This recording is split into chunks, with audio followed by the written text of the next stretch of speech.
late live, um, which I'm gonna try to do better the next couple days. But I've just been all over the place with work and mothering and life. So I have been like waiting until my son is going to sleep to go live because he be doing the most sometimes. And yeah, so I just wait until it's a little more chill in the house to kind of go live. Anyway, um I wanted to talk about letting go as a part of the healing journey. And what I mean by letting go is um, letting go of expectations and the expectation of things being a certain way or people being a certain way, circumstances being a certain way, and just kind of being at peace and being um, fine with whatever situation is coming your way.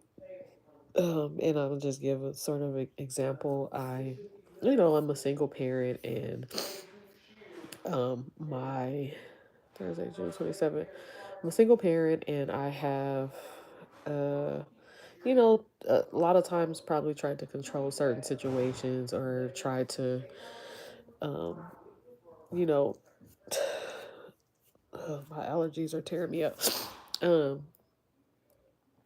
I try to do too much when it comes to my son, and like sometimes, I'm sure a lot of moms probably can feel like that. Like when he goes with his dad, I'm like overdoing stuff and like, do you got this? Do you got that? And sending stuff. And, I really want, um, I want certain things to go a certain way. But at the end of the day, I have to realize that I can't force anything and I can't make anything go any type of way. All I can do is just, hope that everything goes smoothly and everything is all good. And um, so yeah, I that is a process. It's a process for me to, oh, it's a process for me to let go, and like allow myself to not worry about things, and just kind of let it be. And my baby gonna be all right.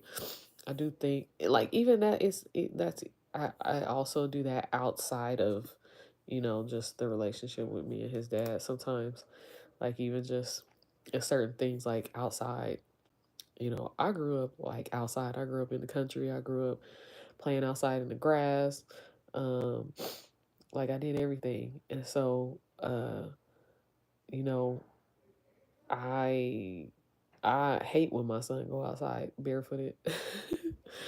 And like I really wish that I was more the type of parent that just kind of let him just do his thing, just be dirty, eat dirt, eat grass, whatever. That's the type of stuff I did because I had the freedom to just be outside. And I think um, not only does that type of stuff build character, and I don't know, I just think it's really good to allow kids to do whatever it is that they need to do. But I can't. I can't. I hate when he's dirty. I feel like I keep him too clean, and I'm sure that a lot of these things are things that I'm not the only person. I'm definitely not the only parent that experiences, having an issue with letting go and allowing your kid to kind of go freely. But slowly but surely, I'm learning how to let go. I'm learning how to, take the reins, loosen the reins, and allow him to just be a kid, and stop stressing about stuff that don't matter.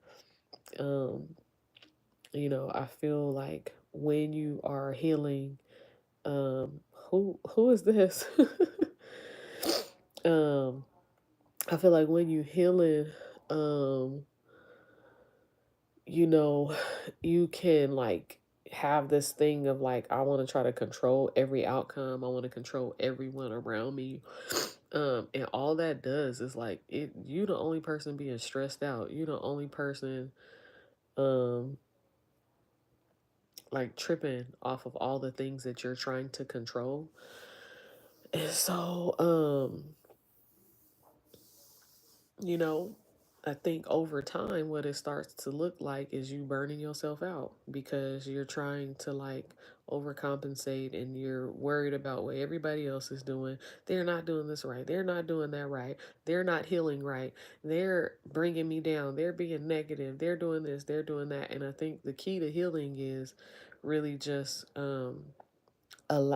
not allowing outside things to bring you down, not allowing outside things to predict your emotions or, like and I feel like I've really grown in that area. I feel like a lot of things would really just stress me out and honestly, man, I was not ready to have a kid. Um um 30, I was 35, but I was not ready to have a kid.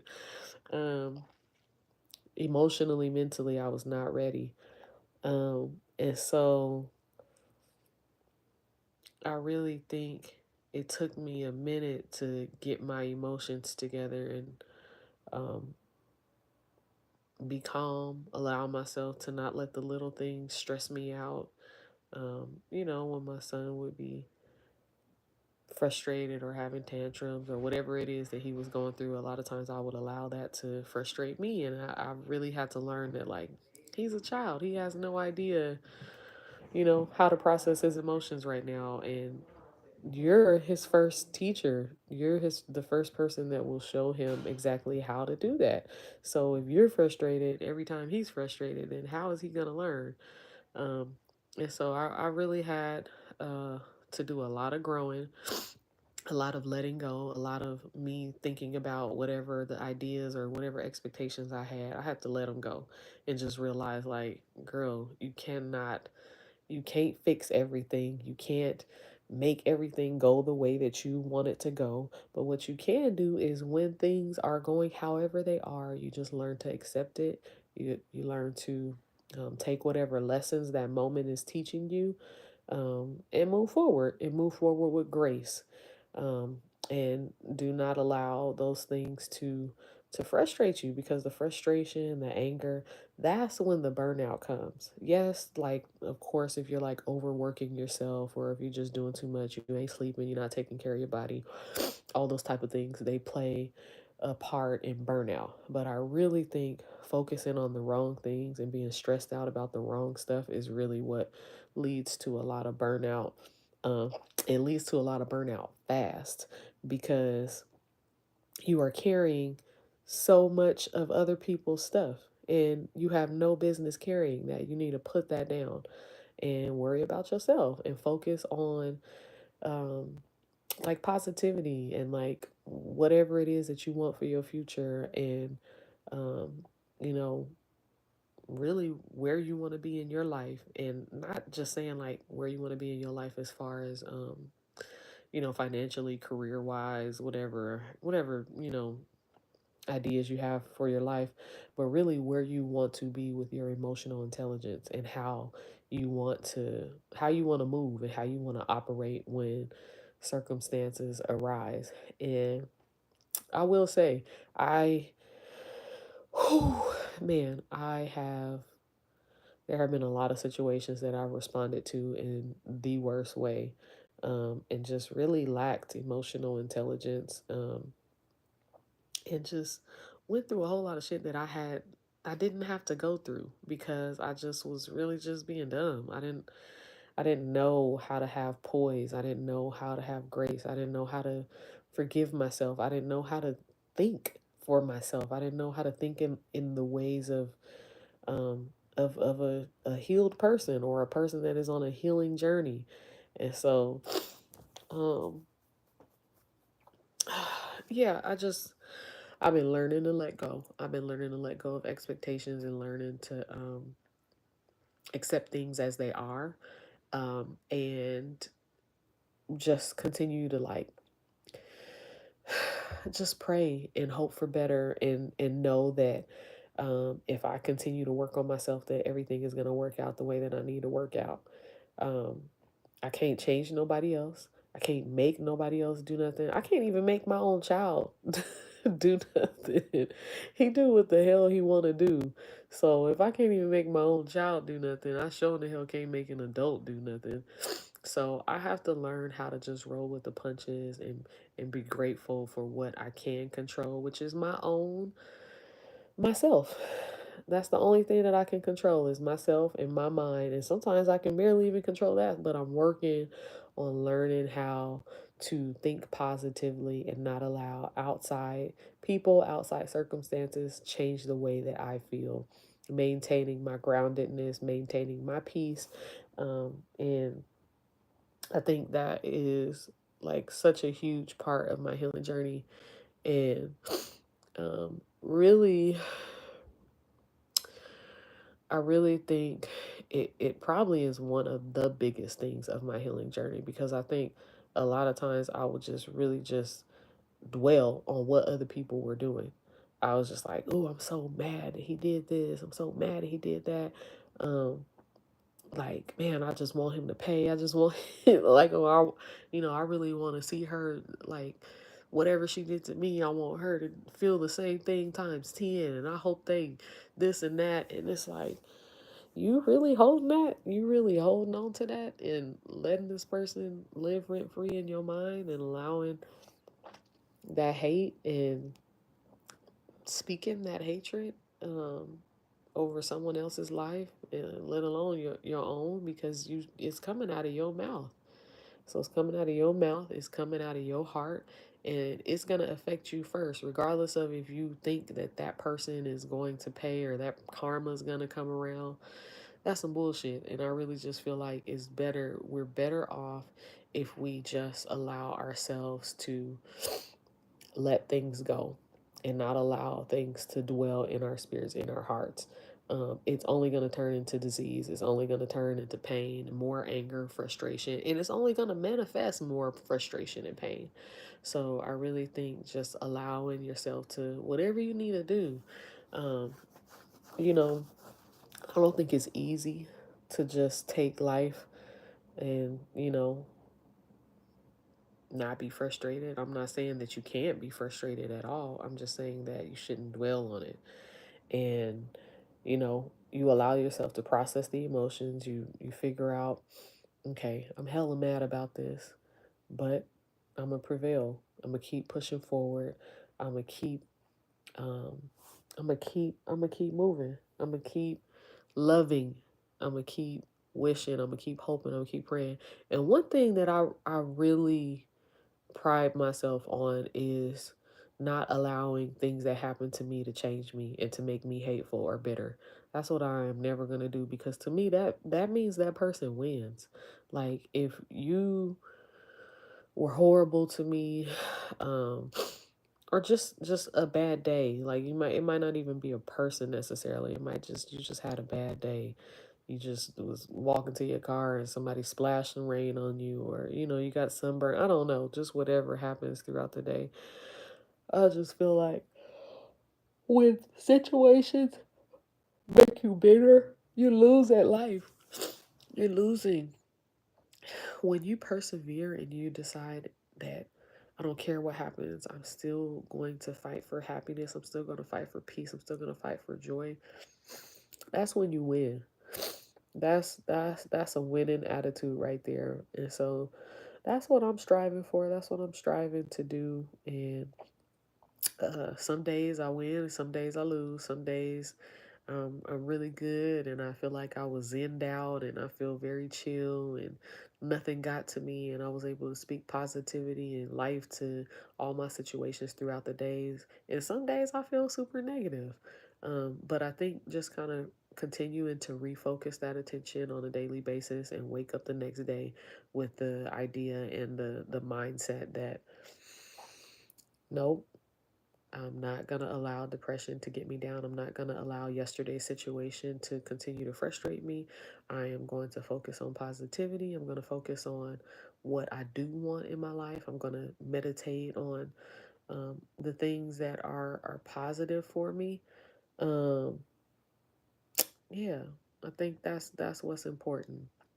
And I think that's what ultimately leads to a healthy lifestyle is thinking about positive things, just thinking about what could happen that would be good for you and not dwelling on just the bullshit that anybody could do that. It's really hard to stay positive through like so much so much bullshit. It's really hard to do that. So it's a challenge that I accept. It's a challenge that I'm going to continue to work on, and it's something that I really want to be for my son. Like I really want my son to be like my mom was very patient. She was very kind.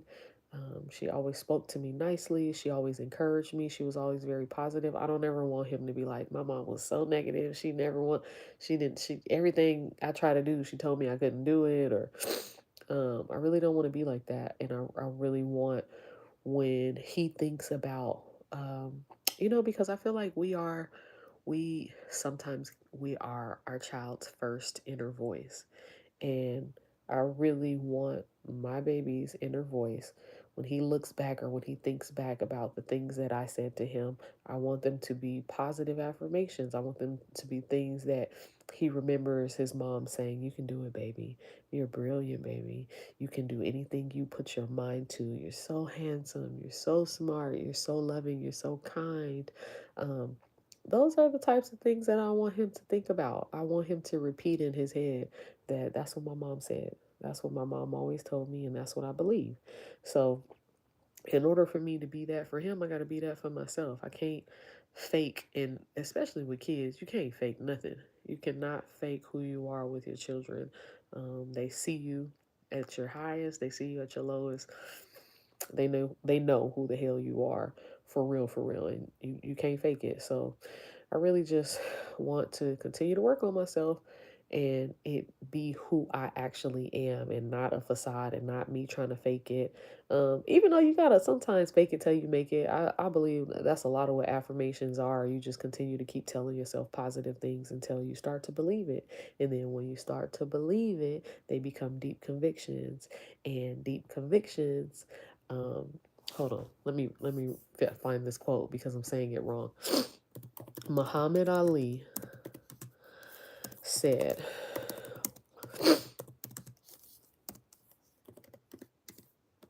Muhammad Ali said, it's the repetition of affirmations that leads to belief. And once that belief becomes a deep conviction, things begin to happen. Once that belief becomes a deep conviction, things begin to happen. So, you repeat it, you repeat it, you repeat it, you say it over and over and over, just like how we've been saying all the negative things over and over and over. I'm about to be 39 years old this year. So, 39 years of my life, well, most of the 39 years of my life, I've been saying negative things over and over and over, waking up, man, why you do this? Why you do that? And so, it's probably gonna take another 40 years of my life for me to get it right and have my beliefs become deep conviction. Now I hope it don't I hope it don't take me another 40 years to, train my brain to think positive thoughts. But I really think that when it comes to like our healing journey and what that looks like, you have to think about it in that way. You literally had years and years and years of toxicity, and you think that you're going to just snap your fingers and then all of a sudden everything is going to be healed. It's work, it's hard work, it's long work, it's a lifetime work and a lifestyle. I literally feel like that's how you got to look at it.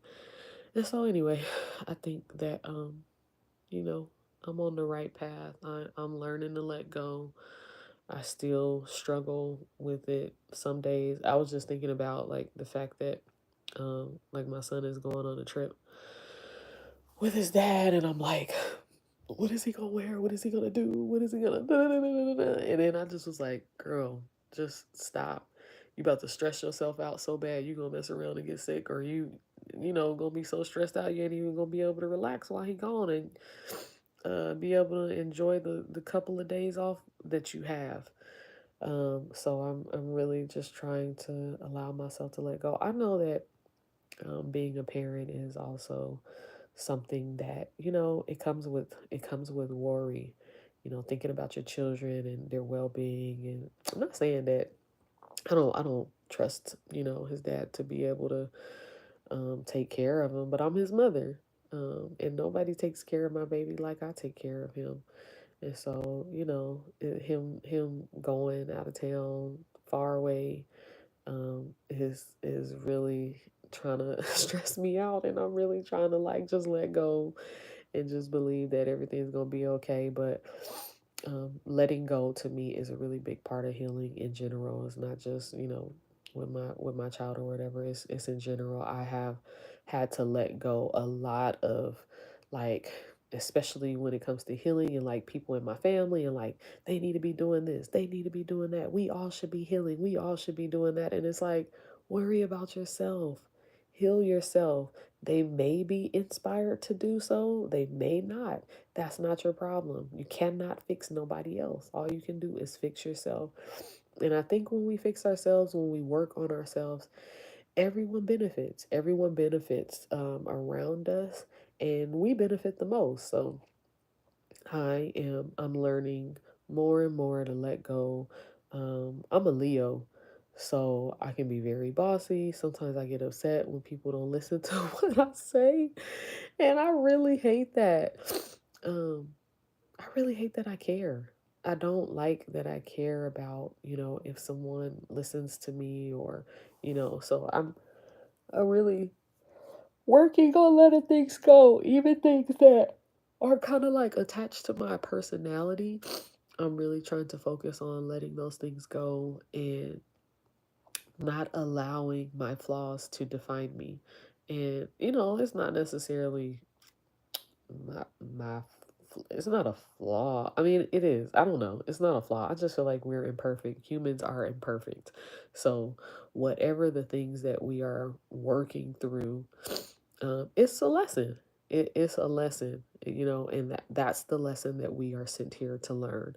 And yes, it may be looked upon as a flaw or whatever, but like I said, it's a lesson. It's an opportunity to grow. It's an opportunity to go through different stages that allow you to learn things. And then I think whatever it is that we learn, whether we be able to teach someone else a lesson, or if the lesson was just for us, um, either way, I think when we kind of hit those bumps in the road, though, that's our opportunity to learn. So, yeah, I just, I'm grateful. I'm grateful for the lessons. I'm grateful for the things that I was put on this earth to learn. I'm grateful that you know, will also be able to teach my son whatever those lessons are. So, uh, just trying to learn how to be grateful for that. Um, yeah, if you are watching this, whether you hopped on the live or if you watch it after the fact, let me know what some things you are letting go. Some things that, you know, you think you need to leave in the past, or just leave behind in order for you to make your load lighter, in order for you to heal and um, really take off on your healing journey. What are some things you think you need to let go? Um, for me, mine is letting go worry, uh, letting go of controlling every situation. Um, yeah, I want to let that go. And um, I know it's not just like me just throwing out the trash. I know it's going to be piece by piece, picking through, processing, figuring out how to let go, when to let go, why I'm letting go. Um, but yeah, if you're watching this, tap in and let me know what are some things you would like to let go, and how you think you're going to do it. How are you going to be able to do that? All right. I'm tapping out. Um, tomorrow I'm gonna do my live early. I'm gonna try to do my live early in the day. Sometimes it just be difficult. I usually go to the gym in the morning, and then me and my son are usually outside. I go outside every day with my son, and we go to the park or whatever. But I like to do my lives when I'm at home. on the Wi-Fi because I just hate how it looks when I don't have Wi-Fi and I try to do a live. But anyway, I'm trying to do my live early tomorrow because I just feel like my thoughts are a little all over the place at night, and I want to be able to think clearly and speak clearly. Um, but yeah, all right. I I I I, I honored my commitment to myself today, and I went live. What's this? This was part 9. So that's 10 days, I believe. 10 days of me going live every day. Eventually, I hope to start doing some affirmations work, but I really just wanted to engage the community and like talk and hopefully build up a community here so that I can, um, you know, have some folks to interact with when I do music on the live. Um, so yeah, I'll be back tomorrow. Peace.